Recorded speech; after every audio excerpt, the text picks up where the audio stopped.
speaking of, in particular, Netflix docuseries that you've been working on, Diddy Do It. Right. You've been saying for years that you feel you knew Diddy's character. Right. Yet you said you weren't a part of that lifestyle, you weren't going to the parties. So what makes you so absolutely sure that these kinds of allegations that we've seen against him are true?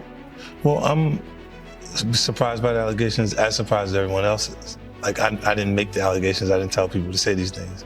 It comes out, I see it in the news like everyone else, but I did feel uncomfortable with the way he would present the idea of going to these projects. To come party with me. Yeah. Nigga Puff, like he called, we used to kick it on shit after the Mace. Right, right. And like, matter of fact, they sent me the girl pictures, like pictures of the girl, like the shit that y'all saw.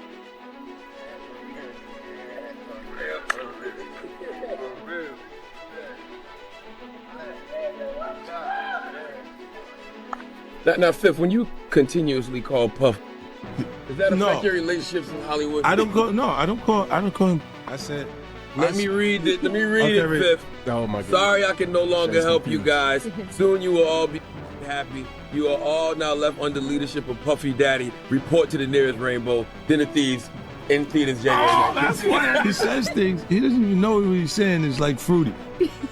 You know what I'm saying? Like, he says something fabulous and he goes, we. The hip-hop world is reeling after alleged footage involving Diddy and Burna Boy surfaced online, igniting a storm of rumors, silence, and uneasy speculation. What once looked like a powerful alliance between an African global star and one of hip-hop's most influential moguls now feels like a fault line running through the industry itself. As whispers grew louder, 50 Cent finally broke his silence, not to fuel gossip, but to examine the power structures behind the moment. He reframed the controversy as something far more dangerous than a leak, a reminder of how control operates behind fame, and how when silence finally breaks, it often reveals not chaos, but structure. Isn't it weird that the government was so interested in Diddy's baby oil that they took 1,000 bottles away from his house? If the government took 1,000 bottles of baby oil and somebody had things what appeared to be baby oil, and then you have to listen to the prosecutor. He said that they seized 1,000 bottles what allegedly to be baby oil. Allegedly to be baby oil. So that's telling people that it wasn't baby oil. And people think that that was baby oil, they out their mind. I don't believe it was baby oil. Yo, bro, when they went up in there, they knew what they was gonna find. They knew what was ever in that baby oil or that those bottles that appeared to be baby oil, they knew about that at first. You gotta realize 9 times out of 10, that individual that got caught at the airport, that was supposed to be their carrier, told them what they was doing and what they had. I wouldn't put him past that he told them everything. So when they went up in there, they knew they had to take whatever was out there, and that thing that appeared to be baby oil, they took that. They gotta test everything. Before controversy clouded the narrative, Burna Boy's rise felt inevitable. From Port Harcourt to Grammy stages, he emerged as a global bridge between African sound and international dominance. His collaboration with Diddy on Twice as Tall symbolized legacy meeting momentum. Yet even at the peak of success, Burna hinted at pressure, exhaustion, and creative distance, suggesting that elevation may have come with invisible constraints. Fame rewards brilliance, but it often narrows freedom, reminding us that the higher the platform, the tighter the grip can become. Let's see how many of those come back to be baby oil. Bro, listen to me. Costco don't sell that much baby oil. Where you know sell that much baby oil? Yeah, I don't know any store that sell that much baby oil. I know Costco, they came out and said that they don't even sell baby oil. My sentiments exactly. But you personally, right, what do you believe was in the baby oil? If you ever seen a massage parlor being raided, and they walking out the people. Do they take the massage oil with them when they go? No, they just walk out the people who are being arrested. If you ever seen a person get arrested and the people being arrested in those brothel houses, do they take out the stuff in the brothel houses? No, they don't. They take the individuals who are being arrested out the brothel houses. For them to take 1,000 bottles of baby oil, it's like that they did not leave one. They left people there, but they ain't leave not one bottle. Nobody needed no baby oil. So my whole thing about it is that there was something in that other than baby oil. That's why they took all the bottles. And 9 times out of 10, if I would give it a wild guess, it was, and like some of the people told me, it was probably that GHB. What's that? I think it's gamma hydrox. I looked it up, bro. Let me see. See if I can find it. I know this is just showing everything like that, but oh no. Let me. Yo, somebody tap dance or sing or do something, you know what I'm saying, while I'm doing this. Oh, here it go right here. It's gamma hydroxy butyric. What is it effect on the body? It's a euphoria, drowsiness, decreased anxiety, and memory impairment.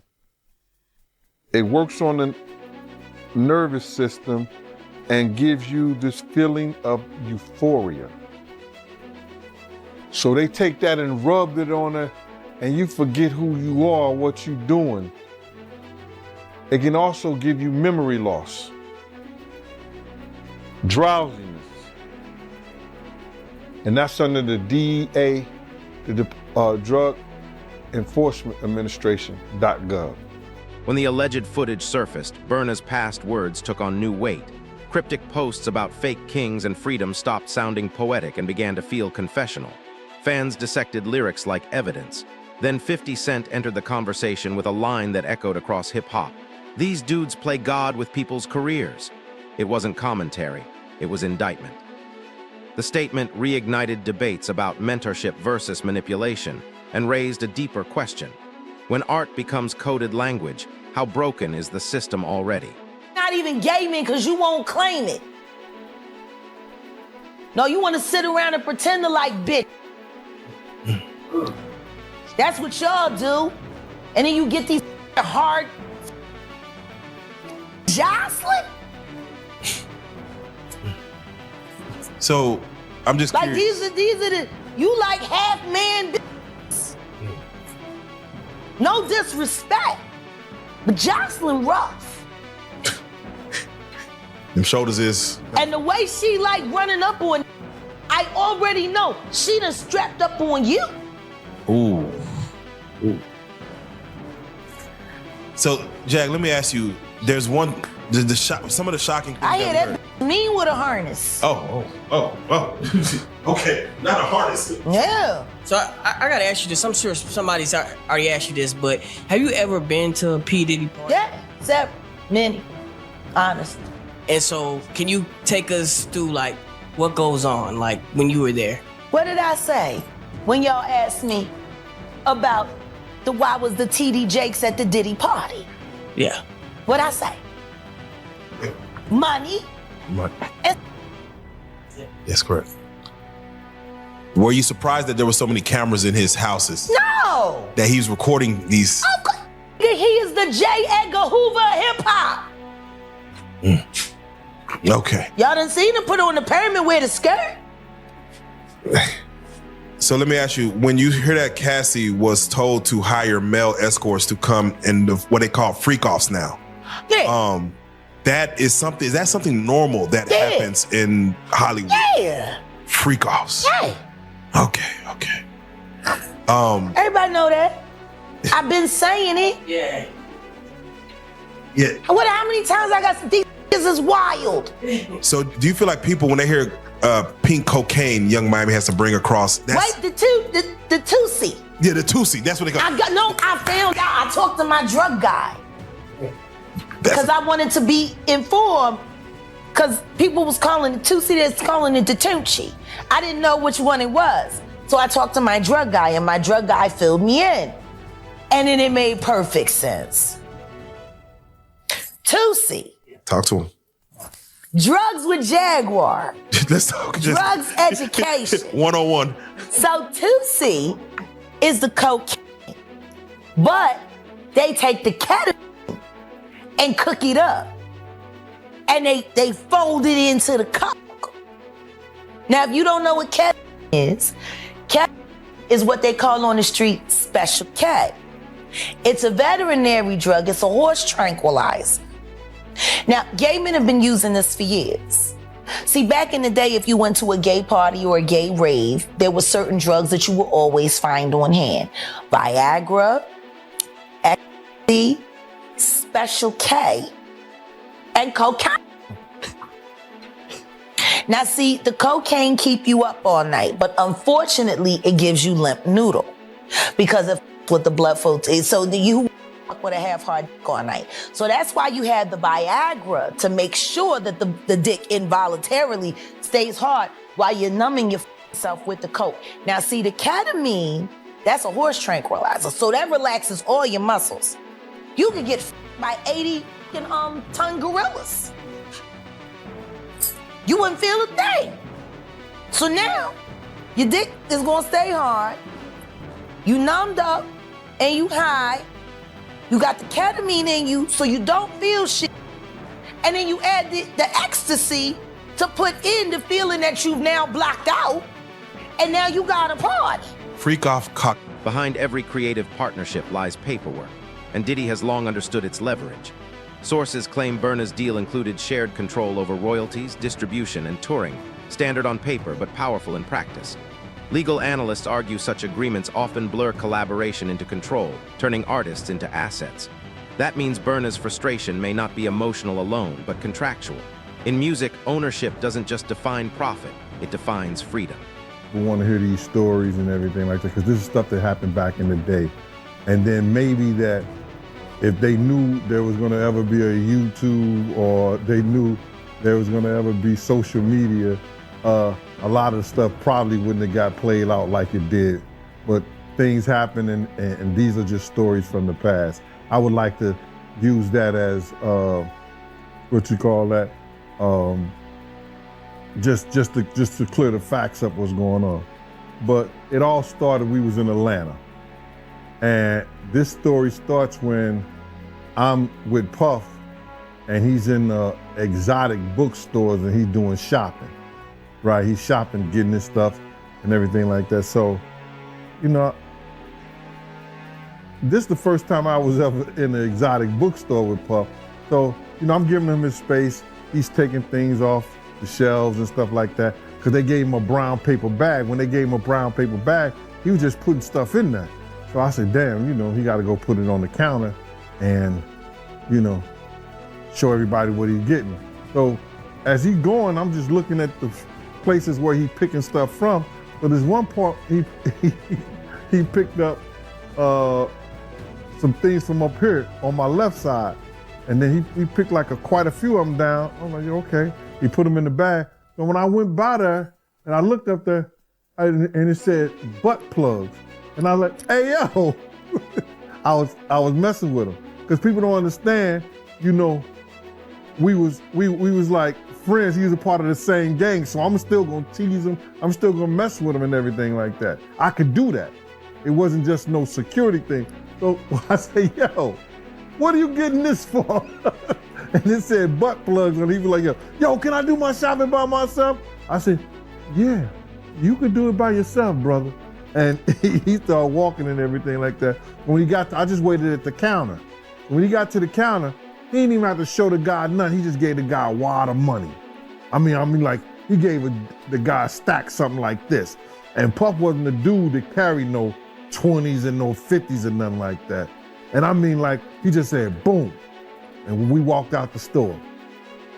So we had to leave Atlanta and go to North Carolina for a show. You understand? And it was him, this rapper, Sarah, and this other girl. We all got on a G5 jet, and we flew to G4 jet, and we flew to North Carolina. So later on that, I think that afternoon, same day, this rapper and him, they all in the room together. You know, it's Sarah, the girl, Puff, and this dude, this rapper. So as the controversy grew, fans split sharply. Some accused Diddy of exploitation. Others claimed Burna betrayed the man who elevated him. Amid the noise, 50 Cent cut through with a calculated reminder. That's why I own my masters. It wasn't a flex, it was strategy. His warning exposed how mentorship can slide into manipulation and how alliances collapse when power outweighs balance. Power alone doesn't destroy partnerships. Imbalance does. At the door and stuff like that, like, yeah, so then next thing you know, somebody rang the doorbell. We had the presidential suite where we was at. So I opened the door and the dude said, yo, I'm here for my cousin. I said, who your cousin?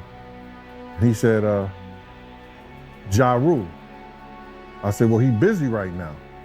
He said, he busy doing what? I said, he with Puff, they're in the room, they busy, they don't want to be bothered. He said, well, I'm going in there. I said, bruh, you ain't going in there because he told me they don't want nobody to be bothering them.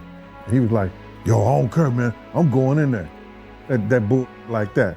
I said, yo, bruh, Jesus Christ had to come down here and take the air out of my body before you get in that room right there.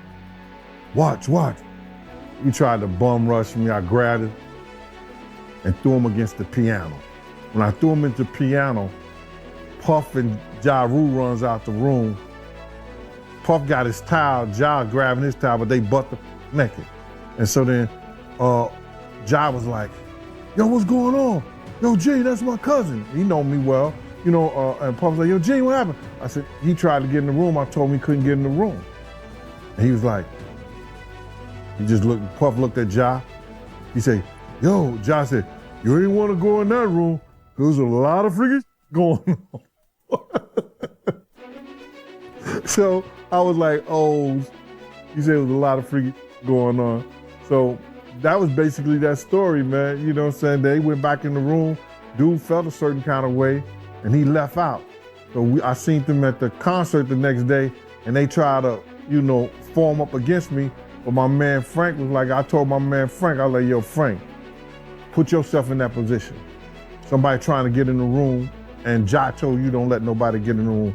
What would you do? Now, y'all can do whatever y'all want to do, man, but you know I ain't taking no losses. He said, yo, you good, and that was it. Bruh, when Ja said, you don't want to come up in there, a lot of freaky stuff is going on. You got to use your mind. What they was doing with those butt plugs. Right.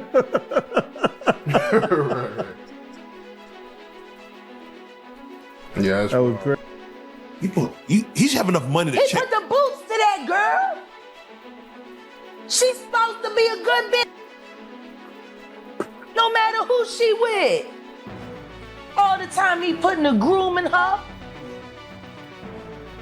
Of course he thought it was still gonna work. He thinks he's God. All right. He ain't doing shit. Raped the f out of that bitch, put the boots to her last time I seen her. Her and her trainer, boyfriend, husband. I don't get no. Deluded. So you hear about stories of Diddy like shooting people, Yeah. blowing up cars. Yeah. Is he this gangster that behind the scenes that is that him or is that people Shout around out to Wendy Williams. The first woman to uncover the homo thugs.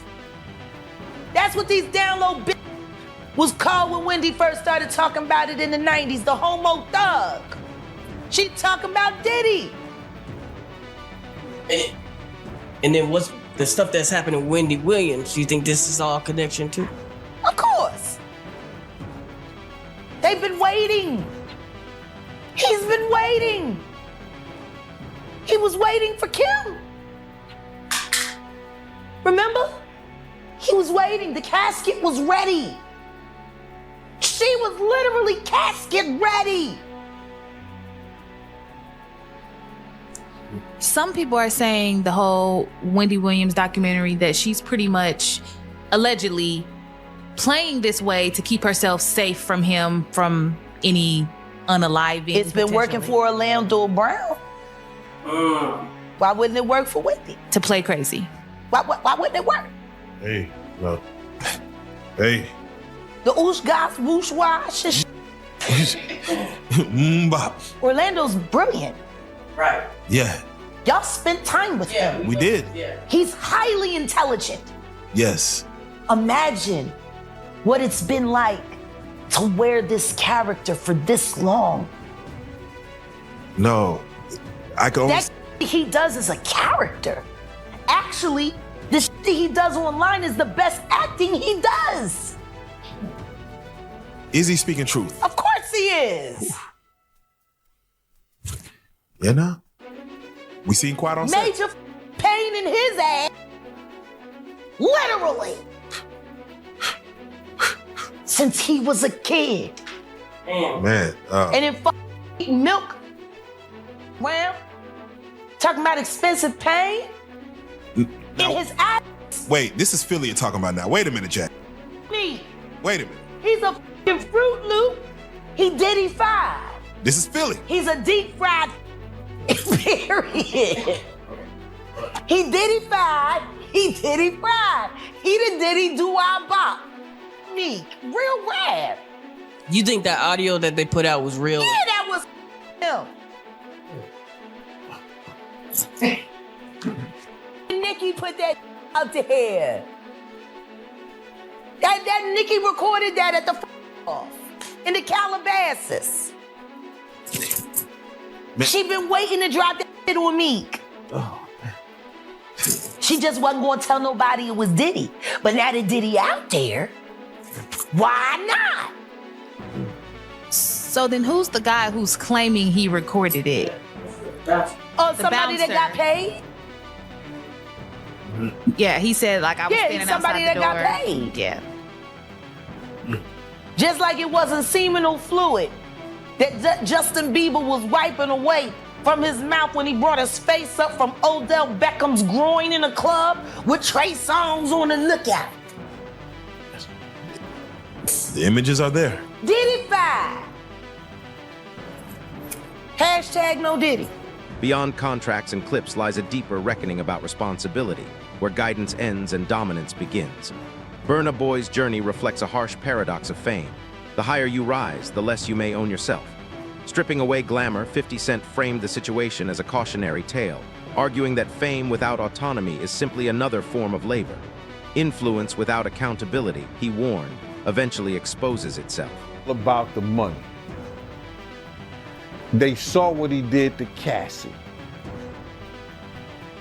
With the kicking, the punching. They saw what they did to Cassie. They know did nobody in America like that. So now, these people are represented by a brand. Whether it's some about the music, clothing, movies, they're not gonna come out and speak on nothing that has anything to do with them, and they praying that they not on the tape doing crazy stuff, being oiled up in the whole 9 yards. They praying. So until the feds say, hey, yo, listen here. We got you on, hey buddy, we got you on this tape, and girl looked like she was pretty young.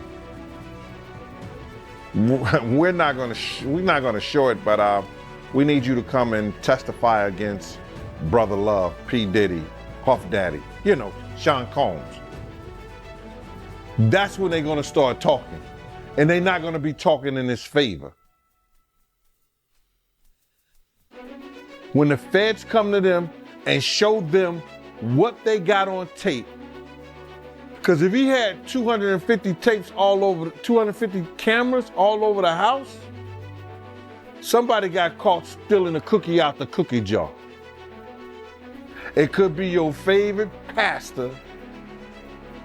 It could be your favorite politician. But they didn't think they was being watched. And Brother Love was watching. Yeah, I mean, TD Jakes, he haven't even came out and said anything. And him and Diddy was real cool. Amen. Amen. Yeah, man. And I know the people in the congregation over there is shaking in their boots because this man then led them probably, allegedly probably led them to damnation because those people's hearts are gonna be broken if that man is seen on those tapes doing anything. Because people always put their faith in the pastor instead of putting their faith in God. And what they need to do is understand that he's just a man.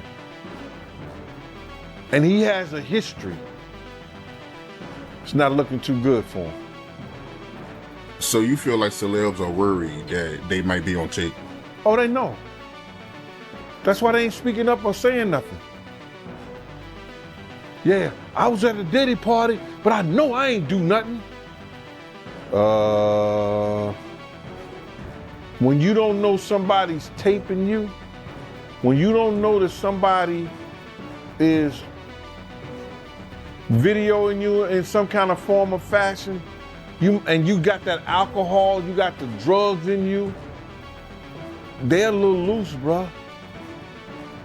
They let down all their inhibitions. The music is pumping. He said it himself. He got it so hot in there that you gotta take your clothes off. He said that himself, bruh.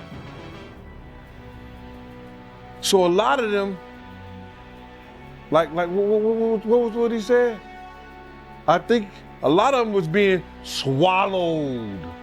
Have you ever been swallowed? They tell off on themselves all the time, man.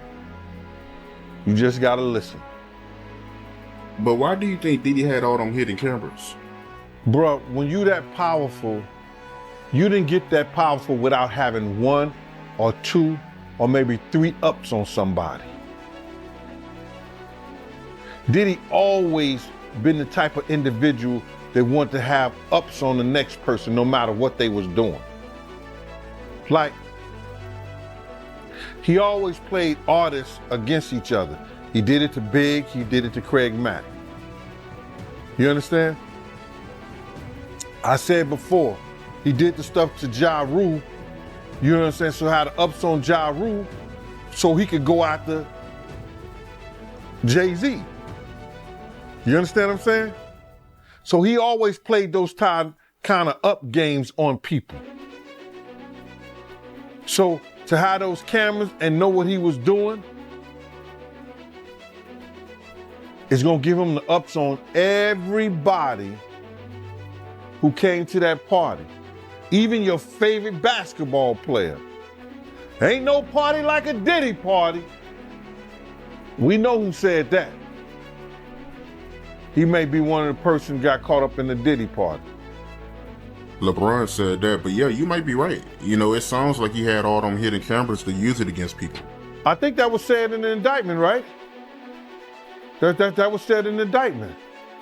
You know, somebody, I think Dawn may have said that. I don't know for sure, and correct me if I'm wrong. He would, even if you didn't want to do something, he would tell the individual, well, I got you on tape doing it before. And the person would feel pressured in having to do something or come and do something at the party or be at the party because he already had him on tape right then and there. But what you think when you do it the second time? He's still gonna have you on tape. Those tapes is the one who's killing, because people don't understand this. Little Rod, he's taping for Diddy in some occasions.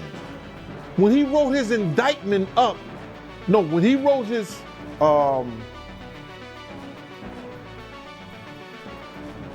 when his lawyer wrote up his briefs and submitted it, he must have had some kind of, he must have been a prosecutor somewhere or something like that, because he wrote it up like it was an indictment. You understand? Saying all the stuff that had happened. Then, people don't understand this. After he wrote it up and he had the tapes and everything, they sent that to the feds. The feds opened up a case on that. Everybody think it's happened. Oh, the feds looked at Cassie getting beaten, and then they just opened up a case. Nah. I think it was more so Lil Rob and them sending the feds that information. They put in a civil suit, then sent the other stuff over to the feds, and it read like an indictment. So they had to look at it because they see some crimes that was committed in that. And lo and behold, they do a raid on the house. So, to get back to your question, all the footage and everything that they have is going to either help, it's going to help them get some more people or get enough people just to hang Diddy. Zooming out, the Burna Boy saga reveals an uncomfortable industry truth. Control is the real currency of survival. Burna's resistance may signal a generational shift away from validation and toward ownership. When 50 Cent concluded, the game doesn't change, only the players do. His words carried both wisdom and warning. The leaked footage feels less like a scandal and more like a symptom. The real question isn't who leaked it, but who benefits when artists stay silent until they don't.